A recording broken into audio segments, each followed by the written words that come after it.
All right. Then he goes on to say there are at least 827 words and phrases in the days of King James that have changed their meaning and are no longer used in our modern everyday English language.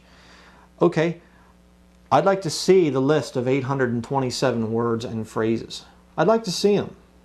I guarantee you that most of them, the vast majority of them, would be still used in our modern day English. Okay.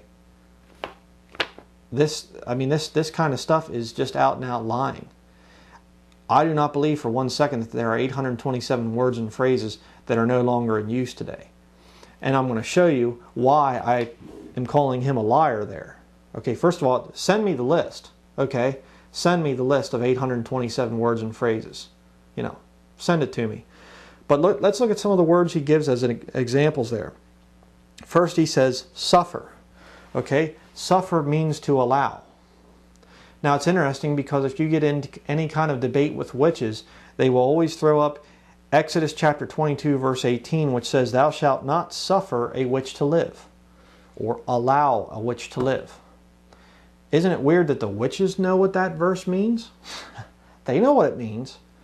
I mean, give me a break. Oh, well, we use it differently now and everything.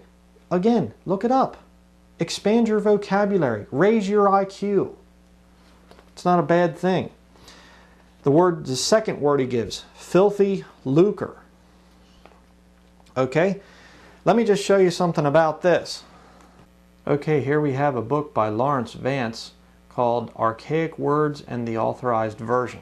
Now let's look up this word lucre. Of course, you know what filthy means. That's not archaic at all. But let's look up the word lucre. Okay, there he gives a scripture which contains the word lucre. There's your filthy lucre right there. And then he gives the definition. You can read that on your own time. But it says down here, Sports Illustrated magazine certainly did not think it was archaic. He quotes it here. It says, "Teenage champions turn pro too early and often burn out to become monsters, while tennis authorities fail to discipline or educate them, afraid to offend the source of all that lucre." And right there, he gives a footnote. We'll go back here to the end notes. And Sally Jenkins, The Sorry State of Tennis, Sports Illustrated, May 9th, 1994. So much for the lucre being archaic and not used anymore. Okay, it is used today, so he lied. But the next word he has here is quick, meaning alive. Okay, well, certainly that's not used anymore, is it? Well, actually, yes, it is. There was a movie that came out a number of years ago, filthy movie, rotten movie, don't watch it, but it was called The Quick and the Dead. Here's a picture of it. Or how about Highlander 2, The Quickening? Okay, quick is not used anymore. Oh, it absolutely is. But I just want to show you something here that Hollywood oftentimes will use King James type phraseology in their movies and in things like that. They'll use it because Hollywood is satanic. The people out there are Satanists, most of them, and they spend their time in attacking the Bible and trying to tear it down. And I'm going to show you the verse where they got this quick and the dead thing from. Let me show you. Okay, here we have the King James Version. It says, "And you hath he quickened who were dead in trespasses and sins." Right there you have it in the King James Version. But how does the NIV, Billy Crone's NIV, how does it render it? "As for you, you were dead in your transgressions and sins." Well, wait a second. Where's about the quickening? Where's about the making alive? It's not in there. Look at that. Isn't that something? Why would they take out, "You hath he quickened"?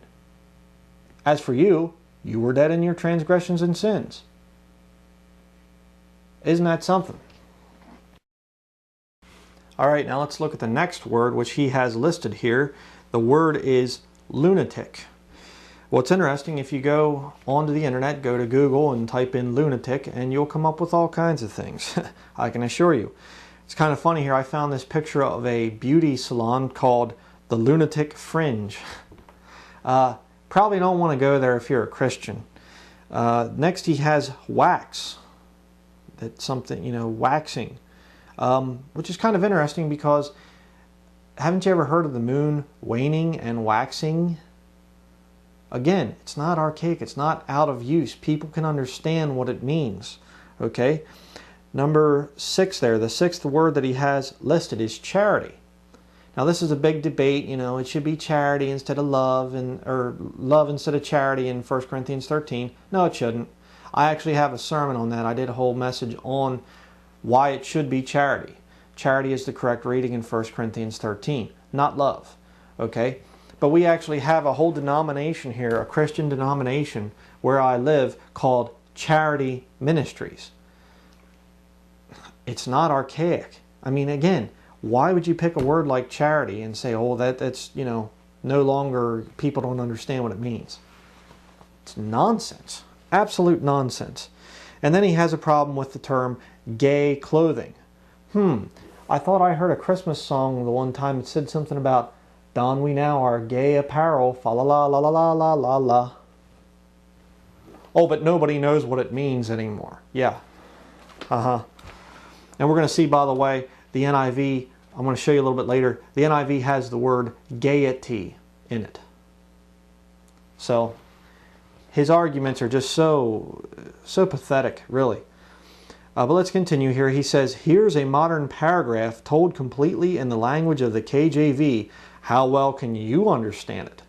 And then what this cheap little liar does, this just false prophet, little con artist, he takes words that do appear in the King James Version and he constructs them into a fake paragraph.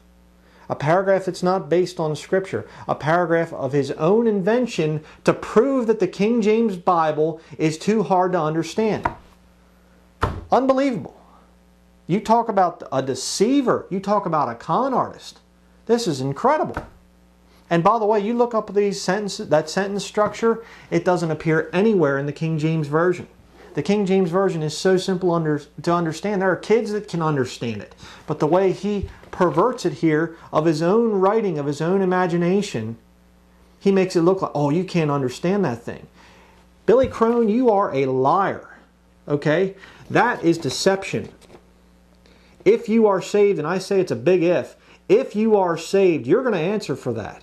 Okay? It's ridiculous. Absolutely ridiculous. And I'm going to show you, by the way, if you want to talk about archaic words, let me just show you a couple in the NIV. Lawrence Vance. We're going to go in here to the archaic words in the NIV. Here you have the NIV on the left, where it belongs, left, and on the right you have the authorized version. Okay? Look at this one. Voice, acclamation. I put the NIV in pink and the King James in blue. Thought that was appropriate too. How about story, annotations, chains, armlets, strong, blustering. Pull that, clears it up. How about children, brood, colonnade, porch. Hey, let's go sit out on the front colonnade. Yeah, Boy, the NIV sure clears it up there. How about a riot? Coming soon to a city near you. No, we have dissipation today. You know, the LA dissipations. Hurricane Katrina dissipations. Yeah, give me a break. How about enter, encroach? Over here we have destruction, gadfly, yeah, archaic. Gaiety versus mirth. See, the old hypocrite Billy Crone won't show you stuff like that. Over here we have nations in the King James. How about the NIV? Goyim. So I could say some more on that, but for sake of time I won't. Cheeks. Jowls. Yeah, and I mean, pause this and look this thing up, or buy the book if you want to. It's a good book. And there's a whole lot more here that I am not going to have time to cover. But the point is, there are many, many, many words in the NIV that are far more archaic and out of use than the King James Version.